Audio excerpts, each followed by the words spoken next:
जय श्री राम दोस्तों, कैसे हो आप सब। आज के इस वीडियो में आप सभी का स्वागत है। दोस्तों आज मैं एक और अद्भुत अनुभव लाया हूं। इस अनुभव को भेजा है उस भक्त ने जो रहते हैं कनाडा में, और बहुत प्राउड फील होता है, बहुत गर्व फील होता है जब हमारे देश से तो भक्तजन अनुभव भेजते हैं, साथ ही साथ विदेश में भी जो हमारे सनातनी भक्त रहते हैं वे भी हमें अनुभव भेजते हैं। तब बहुत गर्व होता है कि वे अपने रूट्स, अपने संस्कार नहीं भूले। तो बहुत ही अद्भुत अनुभव है जहां पे हमारे प्रभु, हमारे बजरंग बली ने उनका एक बहुत बड़ा असंभव कार्य संभव किया। तो ध्यान से इस वीडियो को आखिर तक अवश्य देखिए। वीडियो पसंद आए तो लाइक और शेयर करना ना भूले। नए हो तो चैनल को सब्सक्राइब करें, जय श्री राम का नारा लगाकर बेल आइकॉन को अवश्य दबाएं ताकि आने वाले नए नए इंटरेस्टिंग व्लॉग्स हमारे फैमिली से जुड़े हो, Q&A वाले हो या फिर ऐसी प्रभु से जुड़ी कोई कथा क्यों ना हो, आप सबसे पहले देख सकें। सभी भक्तों को जय श्री राम। मैं अपना नाम गुप्त रखना चाहता हूँ। मैं पंजाब से हूँ और अभी कनाडा में रहता हूँ। आज मैं भी अपना हनुमान जी से जुड़ा अनुभव सभी भक्तों से शेयर करना चाहता हूँ। मेरे पिता सिख परिवार से हैं और मेरी माता हिंदू परिवार से हैं, और इसी वजह से मैं बचपन से ही दोनों धर्मों के प्रभाव में रहा हूँ। हमारे घर में गुरु नानक जी और वैष्णो देवी माता की जोत बचपन से ही जलती है, लेकिन कुछ कारण से मेरी आस्था माता रानी में ज्यादा रही है। सुबह के समय मेरे पापा गुरु नानक जी की जोत जगाते और मैं शाम को माता रानी की और साथ में दुर्गा चालीसा का पाठ भी करता और हनुमान चालीसा का भी। बचपन से लेकर बड़े होने तक हमेशा लगता था कि माता रानी मेरे साथ है और माता रानी की बहुत कृपा भी रही है मेरे ऊपर। लेकिन कनाडा आने के बाद पूजा पाठ धीरे धीरे छूटता गया और माता रानी से कनेक्शन भी फील होना बंद होता गया। और इसके बाद मेरे लाइफ में हनुमान जी आपकी वीडियो की वजह से आए जयेश भाई। धीरे धीरे उनके लिए मेरा विश्वास बढ़ता रहा। जैसे आपको कष्टभंजन वाले हनुमान जी से ज्यादा लगाव है, वैसे ही मुझे सालासर वाले हनुमान जी से ज्यादा लगाव है और मैं हनुमान जी को दाढ़ी वाले बाबा कह के बुलाता हूँ। अब कनाडा में 2 साल स्टडी और उसके बाद 2 साल एक्सपीरियंस लेने के बाद भी मेरी परमानेंट रेसिडेंसी नहीं हो पा रही थी और मेरा वीजा भी बहुत कम रह गया था। अभी परमानेंट रेसिडेंसी के लिए मैं नई जगह जा चुका था। मुझे परमानेंट रेसिडेंसी से ज्यादा वर्क परमिट की फिक्र थी कि अगर वर्क परमिट एक्सटेंड नहीं हुआ तो मैं आउट ऑफ स्टेटस हो जाऊंगा और परमानेंट रेसिडेंसी भी और मुश्किल हो जाएगी। नई जगह आने पर 1 महीने लगातार रेज्यूमे बांटने के बाद मुझे एक जगह से कॉल आया और मुझे एक कंपनी में काम मिल गया और मेरा एक्सपीरियंस स्टार्ट हो गया। सैलरी और काम के घंटे दोनों कम थे, लेकिन परमानेंट रेसिडेंसी के लिए मैंने काम करना शुरू कर दिया। अब मैं आपको सिचुएशन समझाने की कोशिश करता हूं। परमानेंट रेसिडेंसी अप्लाई करने के लिए मुझे यहाँ की प्रोविंशियल नॉमिनी चाहिए थी। प्रोविंशियल नॉमिनी अप्रूव होने के बाद ही मैं परमानेंट रेसिडेंसी के लिए अप्लाई कर सकता था और ये एम्प्लॉयर बेस्ड परमानेंट रेसिडेंसी की फाइल थी, तो मेरा लगातार यहाँ काम करना भी जरूरी था। यह नई जगह की रिक्वायरमेंट्स थी कि प्रोविंशियल नॉमिनी के लिए मुझे 6 महीने एक्सपीरियंस पूरा करने के बाद प्रोविंशियल नॉमिनी के लिए अपना प्रोफाइल सबमिट करना था। फिर किसी एक ड्रॉ में मेरा प्रोफाइल सिलेक्ट होना था और फिर मुझे इनविटेशन आना था। फिर उस इनविटेशन के प्रूफ के साथ मैंने अपनी कंपनी में डॉक्यूमेंट्स के लिए अप्लाई करना था। कंपनी डॉक्यूमेंट्स देने में 3 सप्ताह का समय लेती है। फिर इन डॉक्यूमेंट्स को इस्तेमाल करके मैंने अपनी फाइल प्रोविंशियल नॉमिनी के लिए सबमिट करनी थी। इस समय एवरेज प्रोसेसिंग टाइम 1 महीने का था। प्रोविंशियल नॉमिनी अप्रूव होने के बाद मुझे फिर से वर्क परमिट एक्सटेंशन के डॉक्यूमेंट्स के लिए कंपनी में अप्लाई करना था और कंपनी फिर से 3 सप्ताह का टाइम लगाती। इतने टाइम तक मेरा वर्क परमिट एक्सपायर हो जाता और मैं आउट ऑफ स्टेटस हो जाता। लीगल स्टेटस ना होने के कारण मैं जॉब नहीं कर पाता, जो भी परमानेंट रेसिडेंसी के लिए जरूरी था। किसी भी तरह सब कुछ करने और 5 साल लगाने के बाद भी मेरा आउट ऑफ स्टेटस होना पक्का था और शायद इतना समय लगाने के बाद भी मुझे खाली हाथ वापस लौटना पड़ता। जिन माता पिता ने अपने सारे जीवन की कमाई लगाकर मुझे कनाडा भेजा था, उनके सामने खाली हाथ कैसे जा पाता। अब तो बस एक ही सहारा था और वह है मेरे दाढ़ी वाले बाबा यानी सालासर बालाजी महाराज। अब काम तो मैं हर समय कर रहा था, लेकिन हर समय दिमाग में यही चलता था कि आगे क्या होगा। मैं जितना हो सके हनुमान चालीसा का पाठ और कुछ मिनट मेडिटेशन कर रहा था, लेकिन फिर फिर भी मन शांत नहीं हो पा रहा था।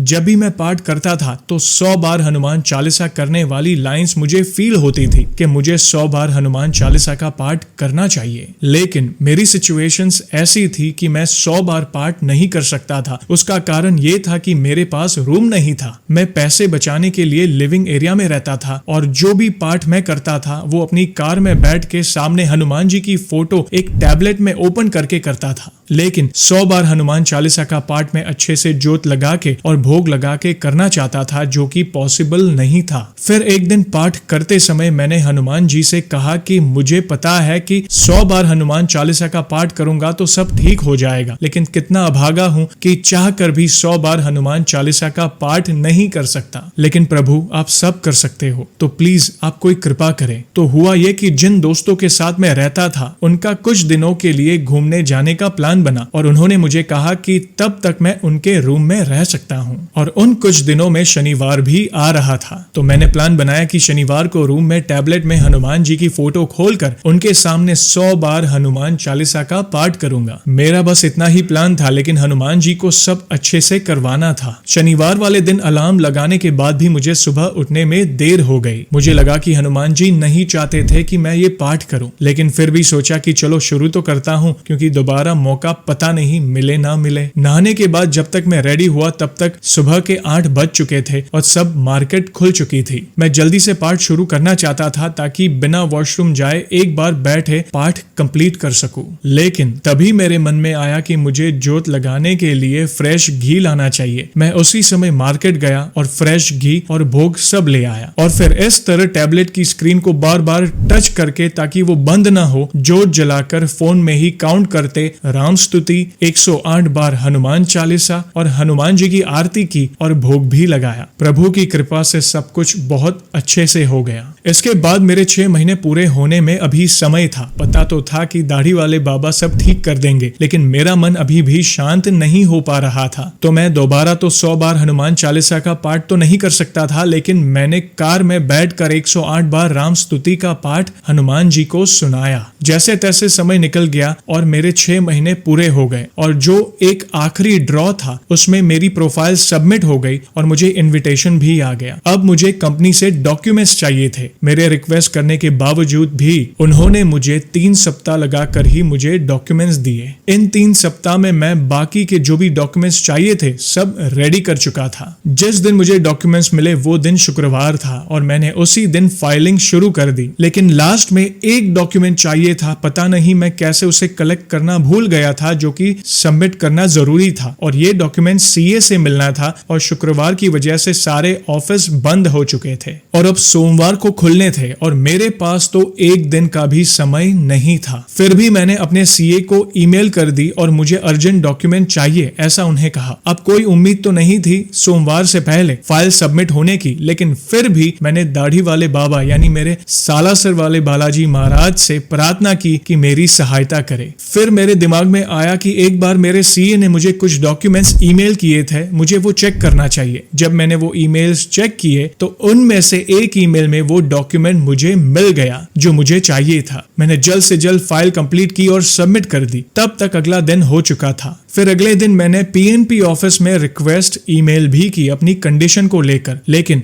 उन्होंने मना कर दिया। अब मेरा आउट ऑफ स्टेटस होना 100% पक्का था। सब हाथ से निकल चुका था, लेकिन एक विश्वास था कि मेरे दाढ़ी वाले बाबा सब ठीक कर देंगे। भैया मैंने इंफॉर्मेशन टेक्नोलॉजी में मास्टर्स कर रखी है, लेकिन परमानेंट रेसिडेंसी के लिए मैं यहाँ काम कर रहा था और ये काम लेबर वर्क था और बहुत टफ था। और जब आपको इतना कुछ करने के बाद भी कोई उम्मीद ना दिखाई दे तो काम करना मुश्किल हो जाता है। ऐसे ही एक दिन मैं काम पर था और जिस सेक्शन में मैं काम कर रहा था वहां मैं अकेला ही था। स्टोर बहुत बिजी था, लेकिन मैं अपनी तरफ से पूरी कोशिश कर रहा था कि अपना 100% दूं। लेकिन फिर भी काम खत्म होने पर मुझे ताने सुनने पड़ते थे। ये सुनने के बाद मेरा मन बहुत उदास हो गया और मैं सोच रहा था कि क्या फायदा इतना सब कुछ करने का। फिर मैं घर आया तो सोचा खुद को शांत करने के लिए मेडिटेशन करता हूँ। मन बहुत परेशान था तो सोचा चाहे 2 घंटे लग जाए, लेकिन तब तक नहीं उठूंगा जब तक मेरा मन शांत ना हो जाए, और मैं आंख बंद करके बैठ गया। अभी 5 मिनट ही हुए थे कि मेरे मोबाइल की स्क्रीन पर एक नोटिफिकेशन आया कि मुझे एक ईमेल रिसीव हुआ। वैसे तो दिन में कितने ही ईमेल आते हैं और ज्यादातर काम के नहीं होते, इसलिए मैंने उस ईमेल को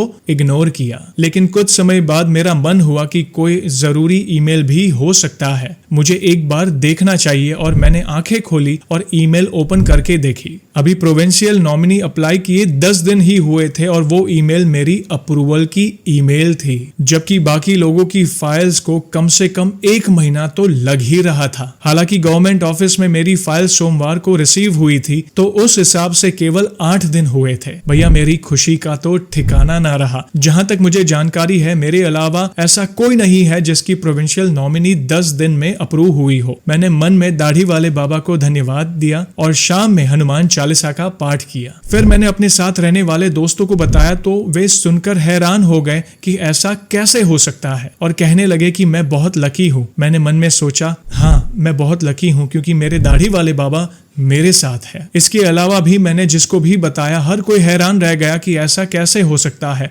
असंभव को संभव केवल हमारे हनुमान जी ही कर सकते हैं। अब मेरा अगला काम था मेरी वर्क परमिट के लिए कंपनी से डॉक्यूमेंट्स लेना और वर्क परमिट अप्लाई करना। इसके लिए मैंने कंपनी से बात की और उन्होंने मुझे एक डेट बता दी डॉक्यूमेंट्स देने की, लेकिन जब वो डेट आई तो कंपनी की तरफ से कोई रिप्लाई नहीं आया। मैंने दोबारा कंपनी को ईमेल की, लेकिन कोई रिप्लाई नहीं आया। अब मेरा करंट वर्क परमिट खत्म होने के तकरीबन 4 दिन बाकी थे। सुबह काम पे जाते समय मैंने हनुमान जी से प्रार्थना की कि आज डॉक्यूमेंट्स मिल जाए, क्योंकि मेरे पास टाइम बहुत कम रह गया है। जो कंपनी की एचआर पहले ईमेल का भी रिप्लाई नहीं दे रही थी, उसका मेरे स्टोर पर कॉल आया, और वैसे मैं कभी कॉल उठाता नहीं हूँ, मैनेजर या फिर सुपरवाइजर ही कॉल उठाते हैं, लेकिन उस दिन मैंने ही कॉल उठाया। एचआर ने मुझसे कुछ डॉक्यूमेंट्स मांगे, मैंने उसी समय तुरंत उन्हें डॉक्यूमेंट्स ईमेल कर दिए। अगले 1 घंटे में उसने मुझे डॉक्यूमेंट्स रेडी करके भेज दिए, और ये दिन सोमवार था। उसी दिन रात को मैंने वर्क परमिट की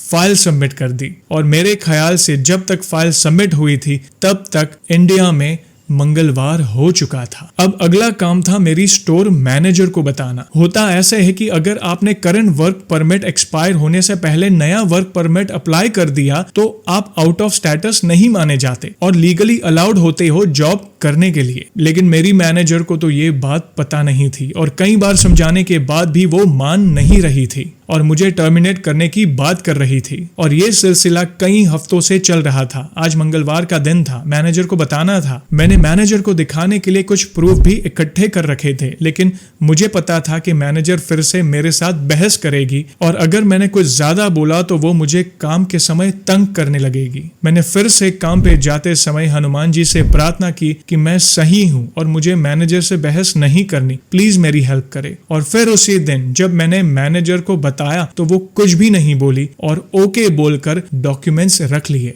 इसके कुछ देर बाद मेरा 3 साल का वर्क परमिट आ गया। ये सब इसलिए संभव हुआ क्योंकि प्रोविंशियल नॉमिनी दाढ़ी वाले बाबा की कृपा से 10 दिन में आ गया था। जो मेरी परमानेंट रेसिडेंसी की फाइल जो कि प्रोविंशियल नॉमिनी के बाद लगती है, वो भी किसी कारण डिले होकर मंगलवार को ही सबमिट हुई थी। उसके बाद एक फाइल नंबर आता है जो कि पहला स्टेप होता है फाइल प्रोसेसिंग का। मेरी इच्छा थी कि वो हनुमान जयंती वाले दिन ही आए, और प्रभु की कृपा से यानी मेरे दाढ़ी वाले बाबा की कृपा से, मेरे सालासर बालाजी महाराज की कृपा से उसी दिन आया। मैं चाहता था कि मेरा बर्थडे मंगलवार को आए। जैसे मैंने बताया था कि मैं माता रानी को भी मानता हूं, तो ये भी इच्छा थी कि मेरा बर्थडे नवरात्र में आए। 16 अप्रैल 2024 को मेरा बर्थडे था। आप देख लीजिए वो दिन मंगलवार ही था और अष्टमी भी थी और मेरा बर्थडे भी था। ये सब मेरे बालाजी महाराज की कृपा से ही संभव हुआ है। अभी भी मैं कार में बैठकर ही पाठ करता हूँ। 1 बार राम स्तुति, 5 बार हनुमान चालीसा और 1 माला माता रानी के नवारण मंत्र की करता हूँ। अभी मेरी परमानेंट रेसिडेंसी की फाइल प्रोसेसिंग में है और मुझे पूरा विश्वास है कि मेरे दाढ़ी वाले बाबा यानी मेरे सालासर बालाजी महाराज मेरा ये कार्य भी जल्द से जल्द पूरा कर देंगे। जय श्री राम। बहुत ही इंस्पिरेशनल घटना आपके साथ घटी है भैया। आपका बहुत बहुत धन्यवाद जो आपने इस इम्पोर्टेंट अनुभव को शेयर किया, और धन्य है आपकी भक्ति को जो आपने विश्वास रखा हमारे प्रिय बालाजी महाराज, सालासर बालाजी महाराज पर, जिन्हें आप बहुत ही प्रेम से दाढ़ी वाले बाबा कहते हैं। उन्होंने आपको यहाँ तक लाया, तो चिंता ना करें, जो फाइनल पड़ाव है वो भी पार हो जाएगा, क्योंकि सारी व्यवस्था अब उनके हाथ में है। आपने अपने आप को उनके प्रति सौंप दिया है, सरेंडर कर दिया है, समर्पित कर दिया है। आप चिंता ना करें, आपके हर सपने पूरे होंगे।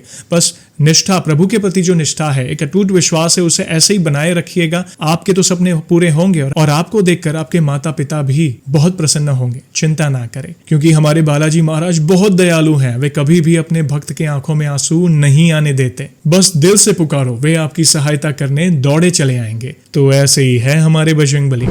और दोस्तों, आप सभी को तो पता ही है कि व्लॉग को हम ऐसे ही एंड नहीं करेंगे। प्रभु के नाम का गुणगान जो करना है, आज भी मैं दोस्तों बहुत ही अद्भुत पंक्तियां लाया हूं। गाकर नहीं, बोलकर सुनाऊंगा। ये पंक्तियां आपके हृदय को छू जाएगी। अपने विचार कमेंट के माध्यम से अवश्य बताएं कि ये पंक्तियां आपको कैसे लगी। तो बोलिए सियावर रामचंद्र की जय, पवन सुत हनुमान की जय। महावीर हनुमान जी को अपनी क्षमता पर दृढ़ विश्वास है। उनका विश्वास पर्वत की तरह अडिग और आकाश की तरह ऊंचा है, जिसके बारे में वह भगवान श्री राम से कुछ इस प्रकार से कहते हैं, प्रभु, जब तक आपकी कृपा मुझ पर बनी हुई है, तब तक इस ब्रह्मांड का कोई भी कार्य मेरे लिए असंभव बिल्कुल नहीं है। यह उनका आत्मविश्वास ही था जो वह बचपन में ही सूर्य लोक में चले गए थे, वो भी सूर्य के तेज से डरे बिना। रात्रि के चंद घंटों में हिमालय पर्वत से जड़ी बूटी को ढूंढ कर लाना भी उनके अटल आत्मविश्वास को ही दर्शाता है। जब भगवान श्री राम इस कार्य को असंभव घोषित करते हुए लक्ष्मण जी के लिए व्याकुल हो जाते हैं, तब हनुमान जी कहते हैं, प्रभु, क्या आपका इस दास पर से विश्वास उठ गया है जो आप इस प्रकार से दुखी हो रहे हैं? आपके प्रताप से एक रात में हिमालय तो क्या, मैं तो 7 लोकों की परिक्रमा करके वापस लौट सकता हूँ। क्या उत्कट विश्वास है उन्हें अपनी शक्ति पर, वो भी बिना किसी अभिमान के। अनशेकेबल कॉन्फिडेंस महावीर हनुमान जी के प्रेरक जीवन का सबसे बड़ा सक्सेस मंत्र है। जय श्री राम। रोंगटे खड़े हो गए, कितना मोटिवेशन मिला। मतलब मैं इसलिए कहता हूँ हनुमान जी की पूजा आराधना तो करें, साथ ही साथ उनके जीवन चरित्र को भी जानें। बहुत कुछ सीखने मिलेगा, जीवन संवर जाएगा आपका। दोस्तों, ये पंक्तियां आपको कैसी लगी प्लीज कमेंट के माध्यम से मुझे अवश्य बताएं। वीडियो पसंद आई हो तो लाइक और शेयर करना ना भूलें। नए हो तो चैनल को सब्सक्राइब करें। जय श्री राम का नारा लगाकर बेल आइकॉन को अवश्य दबाएं, ताकि आने वाले नए नए इंटरेस्टिंग व्लॉग्स हमारे फैमिली से जुड़े हो, Q&A वाले हो, या फिर ऐसी प्रभु से जुड़ी कोई अद्भुत कथा क्यों ना हो, आप सबसे पहले देख सके। और जल्दी लौटूंगा मैं एक और इंटरेस्टिंग व्लॉग के साथ। तब तक जय श्री राम, जय हनुमान।